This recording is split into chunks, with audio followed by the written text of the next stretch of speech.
Gandhinagar civil હોસ્પિટલમાં મૃત્યુની વધતી ઘટનાઓએ લોકોમાં ભયનો માહોલ સર્જી દીધો છે। દેશની હું શ્રેષ્ઠ Vinod Parmar, hospital care committee આમ આદમી પાર્ટીનો ગુજરાત સ્ટેટ પ્રેસિડેન્ટ।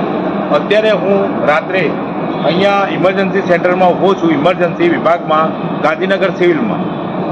નવાઈની વાત છે કે છેલ્લા 10 દિવસની અંદર અહીંયા ઇમરજન્સીમાંથી, કેજ્યુઅલિટીમાંથી ઘણા ડેથ થયા છે ટ્રોમા સેન્ટરમાં, પણ કોઈ આંકડો આપવા તૈયાર નથી। મેં ક્યારના આંકડા માગ્યા છે તો મને આમ જાઓ, તેમ જાઓ, ઉપર જાઓ, નીચે જાઓ, છેલ્લા કલાકથી દોઢ કલાકથી કોઈ આંકડો આપતું નથી। મેટ્રન પણ નથી આપતા, આ ઇન્ચાર્જ જે ડૉક્ટર છે એ પણ કોઈ આંકડા આપતા નથી। એટલે એનો મતલબ શું થાય છે કે આ લોકો કંઈક છુપાઈ રહે છે। નવી બિલ્ડિંગો બનાવવાથી તમારી સારવારમાં સુધારો દેખાવાનો નથી। અહીંયાથી 600 બેડ જે નવું બનાવ્યું છે, 600 બેડમાં અહીંયાથી જવા માટે 1/2 કિલોમીટર જેટલી મજલ કાપવી પડે, ત્યારે તમે જ્યાં નવામાં જઈ શકો છો। તો તમે શું એવી વ્યવસ્થા ના કે ઇમરજન્સીમાંથી જેવું પેશન્ટ બહાર નીકળે એવું તરત જ એના વોર્ડમાં તમે શિફ્ટ કરી શકો?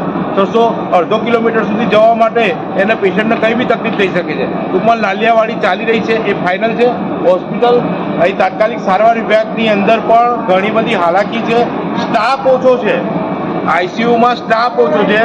અત્યારે ખાલી ને ખાલી 4 નર્સ કામ કરે, જ્યાં 12 નર્સ હોવી જોઈએ એની જગ્યાએ 4 નર્સ કામ કરે છે।